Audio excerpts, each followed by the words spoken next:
Juliana is in her mid-60s. She has metal implants in her body from 2 major accidents.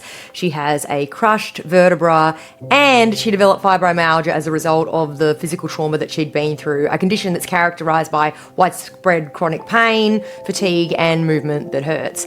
Every single morning, she woke up and her first thought was, it hurts to move.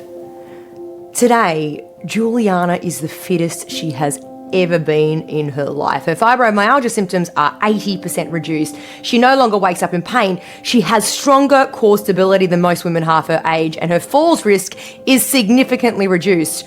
On top of that, she's actively planning to do hiking and be active as a capable 70-year-old. In 24 months with metal implants with a crushed vertebra starting from chronic pain. In this video, I'm going to show you exactly how we did it and more importantly, why there was always a path forward even when it looks like there wasn't one at all. I'm Loz Antonenko, health and performance coach with a focus on longevity, chronic conditions and adaptive training. And I want to be really clear about something before we go any further. Juliana's case is very complex and it requires a specific type of programming, one that respects injury history, works with pain rather than through it, and prioritises safety and function above performance metrics. Not every coach is trained or experienced in just that. But here's what I've learned across years of working with clients just like Juliana. The body has a remarkable capacity to adapt and improve, even under significant constraints. And the constraints change the path, but they don't eliminate the destination. And there's always almost something that can be done, right? The question is finding the right something and then progressing it intelligently over time. By the end of this video, you're going to understand what pain-informed management is and why it's the only appropriate starting point for clients with significant injury or chronic pain history. Also, how core strength specifically reduces fibromyalgia symptoms, fall risk and chronic pain, and why it's the single most important physical investment a woman over 60 can actually make. And then the 24-month progression we used with Juliana that took her from waking up in pain every morning to the fittest she had ever been. Here's the structure of this video. First, Juliana's situation in detail because the specificity matters for anyone in a similar position to understand what was actually being worked with. Then, the 3 pillars, which is pain-informed movement, the core first strength architecture, and the longevity mindset. And then the full timeline results and what to do if you recognize yourself or someone that you love who's in Juliana's story. Let's go. When Juliana came to me, her history looked something like this. 2 major accidents, and these are the kind that leave lasting damage. I'm talking multiple injuries, surgical intervention, metal hardware installed to stabilise structures that have been compromised way beyond the body's ability to repair on its own. Now, one of those injuries had actually left her with a crushed vertebrae, and there was a structural injury to the spine with permanent implications for load bearing and movement. And as a downstream consequence of the accumulated physical trauma, what had happened is she had developed fibromyalgia, which is a chronic condition that for Juliana had manifested as widespread pain, fatigue, and basically mornings where simple acts of just like getting out of bed, for example, required really deliberate effort against a body that hurt. Now, she was also managing the psychological weight of that history. 2 major accidents and a chronic pain condition that's not only a physical burden, right? What it is, it's a repeated confrontation with the vulnerability of the body. And it changes your relationship with movement. And it makes you feel cautious, sometimes afraid, sometimes resigned to the idea that this is just what your body does now, you know? And Juliana hadn't actually resigned herself though, but she was realistic. She knew her constraints and she came to me not with grand ambitions, but more with a quieter one, and that was that she didn't want to keep getting worse. I want to spend a moment on fibromyalgia specifically because I think it's one of the most understood chronic conditions in the context of exercise and movement. Fibromyalgia is characterised by widespread musculoskeletal pain and fatigue, sleep disruption, and often cognitive difficulties. And it's sometimes called fibrofog when you get that. The exact mechanisms of fibromyalgia are still being studied, but current understanding points to a central sensitization process. And this is basically the nervous system becoming amplified in its pain signaling, and it responds to stimuli that wouldn't cause pain usually in an unaffected individual. The challenge with exercise and fibromyalgia is that movement, the thing that is most beneficial long term, it can also trigger pain flare-ups in the short term, which means the person who most needs to move is the person most likely to be discouraged from doing so by their own body's response to it. Many fibromyalgia sufferers have had the experience of trying to exercise, experiencing then a flare, and then concluding that exercise actually makes their condition worse. And sometimes their doctors, they've also reinforced this, prescribing rest. The evidence, however, it's increasingly clear that appropriate exercise, i.e. gentle, progressive, adapted to the individual's pain threshold and capacity, is one of the most effective interventions for fibromyalgia available. Not medication, not rest, movement. But the key word is appropriate, not just any movement, specifically designed, carefully progressed, pain-informed movement. And that is exactly what Juliana needed, and it's what we actually built. I asked Juliana once what made her reach out, and what made her decide with everything she was managing was to try a coaching approach rather than accept where she was in her life. And she told me she looked at her trajectory and the direction that she was moving in, she had less movement, more pain, less confidence, more restriction. And she made a decision that she wasn't willing to arrive at 70, as someone who was defined by her limitations. She wanted to be hiking at 70. She wanted to be active. She wanted to be capable. She didn't know if it was possible though, but she did decide that not trying absolutely wasn't acceptable. That decision, which she made before she even had any evidence that it would work, was the actual beginning of the transformation, and everything that followed was just the execution. The first pillar is what I call pain-informed movement, and I want to be precise about what that means because it's different from both pushing through pain and avoiding all pain. Pain-informed movement is an approach to exercise that takes the individual's pain experience as their primary data point in programming decisions, not as a barrier to be overcome, but more as a piece of information to be listened to. This requires distinguishing between different types of discomfort.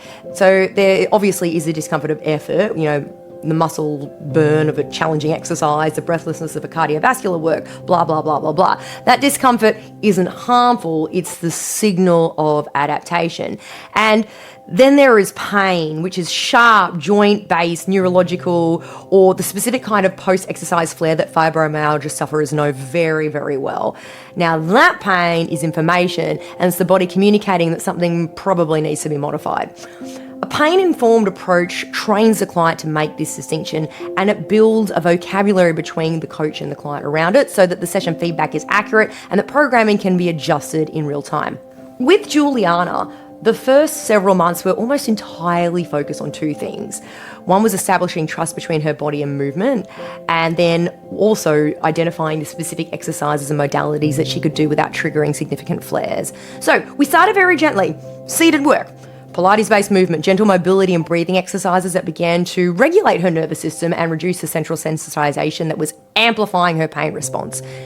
Every single session ended with Juliana rating her pain response, so during the session and then in the 24 hours following. And that data, it shaped the next session. So if something had caused significant flare, what we did is we modified or removed it. And if something was tolerated well, we noted it as building blocks for progression. This process is very, very slow, and I want to be honest about that because for a driven person, slow feels wrong. It feels like not enough. But for Juliana, slow in the early phase was the only approach that was going to produce long-term results because any approach that triggered significant flares would result in days upon days of reduced capacity and then also the psychological setback that made returning even harder. Now, we were investing in trust between Juliana and her body. Trust that movement was actually safe. Trust that the direction was forward even when the steps were small. I want to explain something about chronic pain that I think is enormously important for anyone with fibromyalgia or a long-term pain condition because it reframes what's happening in our bodies in a way that actually helps. In chronic pain conditions, particularly fibromyalgia, the pain is real. And I want to be absolutely clear about that. It isn't imagined. It's not exaggerated. It is a genuine psychological experience. It's also a physiological experience. But the source of the pain has shifted. In acute pain, a fresh injury, for example, the pain is generated at the site of the tissue damage. The body is literally alerting you to damage that needs to be protected. In chronic pain, though, the damage has often resolved or at least stabilised, but the nervous system continues to generate pain signals because it's become sensitised. It's basically learned to be hypersensitive, and the alarm is still sounding even when the fire is out. Now, this is really important to understand because it means that the treatment is not always physical. The nervous system, it needs to be retrained to feel safe. And movement, gradual, controlled, predictable, positive movement is one of the most powerful ways to do that retraining. Every session where Juliana moved without significant flare was a piece of evidence that she was giving her nervous system, a signal that movement was safe. Over time, that evidence, it accumulated and the sensitization began to decrease. The baseline pain level, it also began to fall. The 80% reduction in her fibromyalgia symptoms, it wasn't magic. It was months and months of consistent, carefully managed evidence that her body was actually safe to move. The second pillar is the core first strength architecture. And I want to make a very bold claim here that I'm going to back up specifically. For women over 60, particularly those with any injury history, chronic pain condition, or fall risk, developing core strength is the single most impactful physical investment they can make. More impactful than cardio, more impactful than flexibility work alone, more impactful than any single intervention available. Here's why. The core, and I mean the full three-dimensional core, not just the superficial abdominals, is a structural center of the human body. Every movement that you make, it runs through this area. Every time you sit, stand, reach, twist, carry something, or catch yourself from falling, the core is what organizes and stabilizes that movement. So a weak or dysfunctional core, it doesn't just make specific exercises harder, it makes everything harder. It increases load on the spine, it reduces efficiency of every single movement. It slows reaction time in balance challenges. And in women over 60, where fall risk is a genuine health threat, falls are obviously the leading cause of injury-related death in older adults. Core weakness is a direct contributor to that very risk. For Juliana specifically, with a crushed vertebra and metal implants, core strength was absolutely not optional. It was protective, and it was the scaffolding around a structure that had basically become compromised. The core first strength architecture starts exactly where the name suggests, at the core. In Juliana's case, the early work was deep core activation, specifically the transverse abdominis and the multifidus, which are the very deep stabilizing muscles of the spine and the pelvis. Now, these are not the muscles that you see in six-pack exercises. They are the muscles that hold everything in place. And in someone like Juliana with her spinal history, they are the most important muscles in her entire body. We use Pilates-based exercises to develop this foundation. We use breathing techniques to learn deep core activation, gentle progressive loading that taught her body to stabilize before it moved. Every single more complex exercise we added later, it was built on top of this foundation.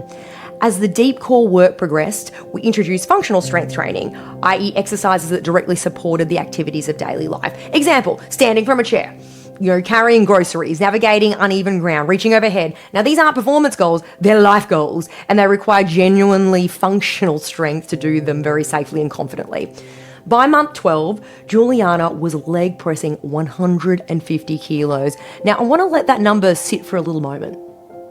A woman in her mid-60s with metal implants and a crushed vertebra pressing 150 kilograms.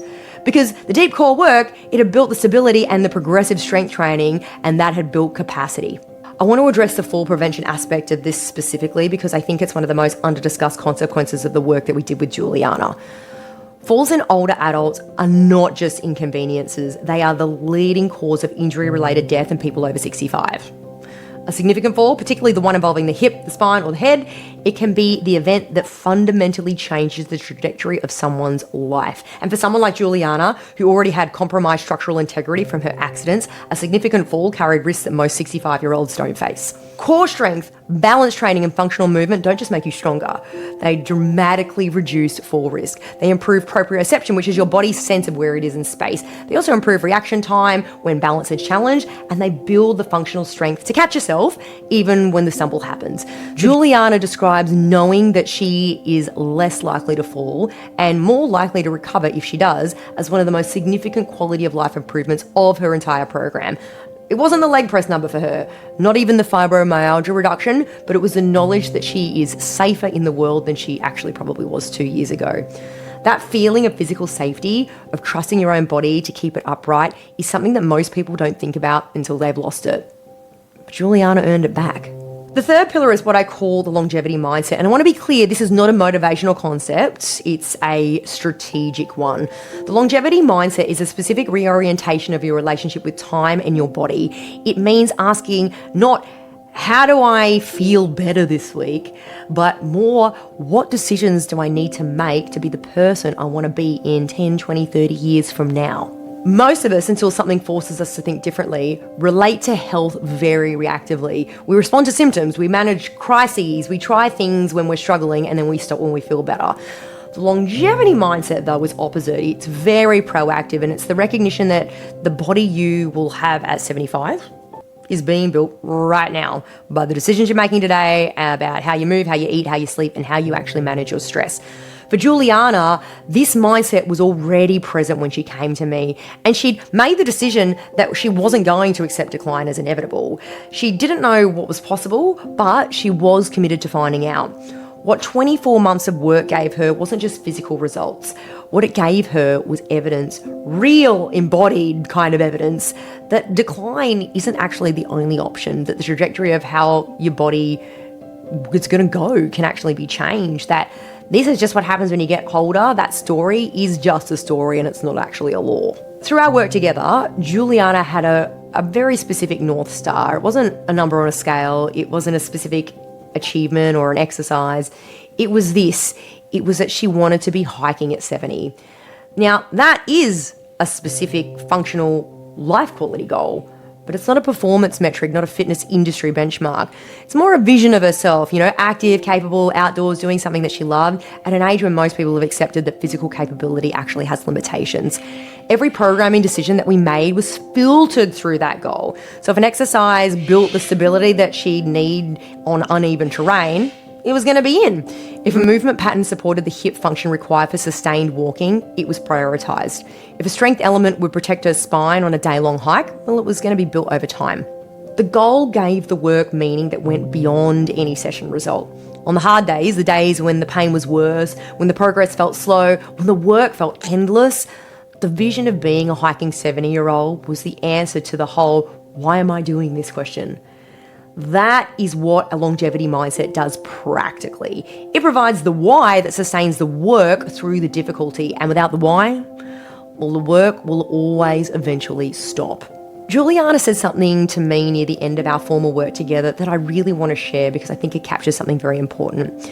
She said, "I used to think my injuries and my conditions were the limits of what was possible for me. Now I understand that they're actually just the parameters of the solution, and there's always a solution. It's just that it's a different one than someone without my history and what they would use." And that's exactly right.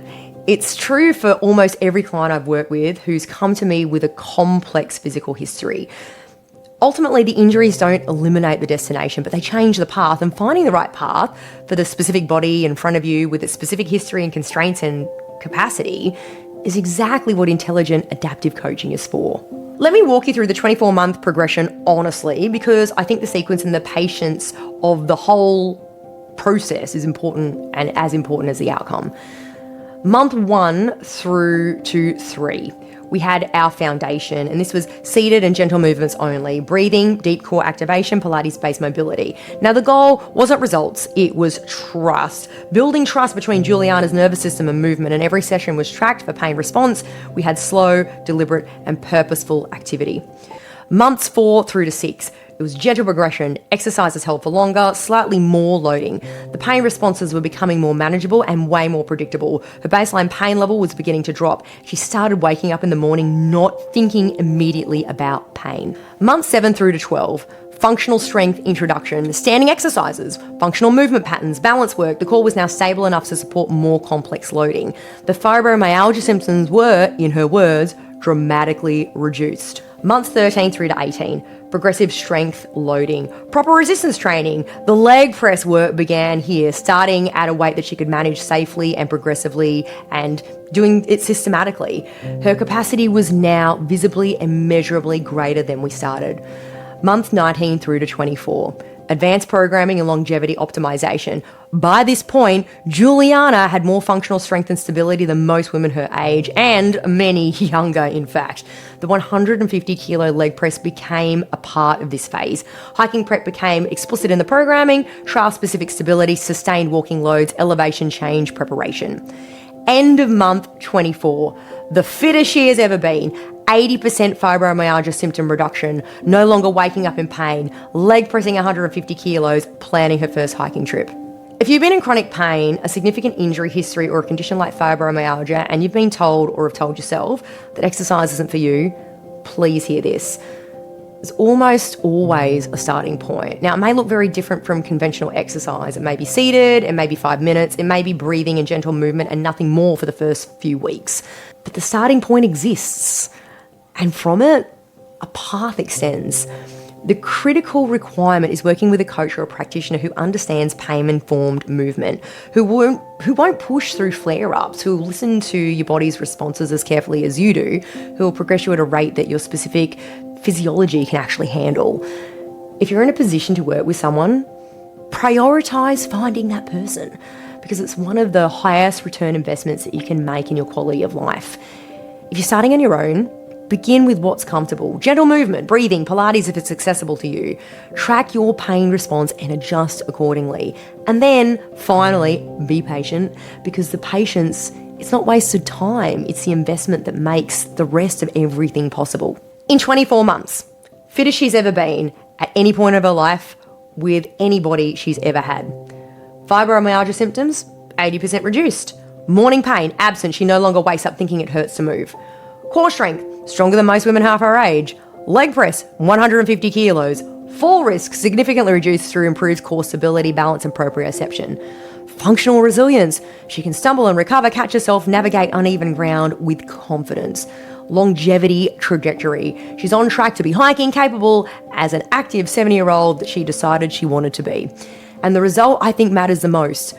She no longer defines herself by her limitations. She defines herself by a trajectory. Metal implants, crushed vertebra, fibromyalgia, fit as she's ever been. Those sentences belong in the same paragraph because they are the same story. 3 pillars, 24 months, a life reclaimed. Pillar 1, pain-informed movement. Work with the body's signals, not against them. Distinguish between adaptation, discomfort, and pain that communicates damage. Build trust between the nervous system and movement through consistent, safe exposure. Pillar 2, core first strength architecture. Build from the inside out. Deep core stability first, then functional strength, then progressive loading. For women over 60, this is the most protective and impactful investment available. And pillar 3, the longevity mindset. Define your North Star, the version of yourself that you're building towards, and use it to orientate every single decision, because the body at 75 is being built right now. If you take one thing from Juliana's story, your history is not your ceiling, it's your context. An intelligent, adaptive movement designed for your specific body, progressed at a rate your physiology allows, can take you further than you've been told that has ever been possible. And there's almost always a path. The path just needs to be found. If you have a chronic pain condition, a significant injury history, or been managing fibromyalgia and wonder whether there's a version of this story that applies to you, I want to help you find the answer, and the quiz is the fastest way to get there. The link below takes you to the Fix Your Mojo quiz, our free 2-minute diagnostic that identifies exactly what's getting in the way of your results and points you straight to the fix. We'll go through your specific history, your constraints, and what a starting point might look like for your body. I want to be honest with you. I can't promise Juliana's specific outcome for everybody. Everybody is different and every history is different, but I can promise you that we will be finding what's possible and then we will build towards it. The quiz is in the description below and it takes 2 minutes, but the results are immediate. And if someone in your life has fibromyalgia, chronic pain, or an injury history that's made them feel like their body is no longer something they can trust, please share this video with them. Sometimes seeing what's possible is the thing that makes the decision to try. Thanks so much for watching. I'll see you in the next one.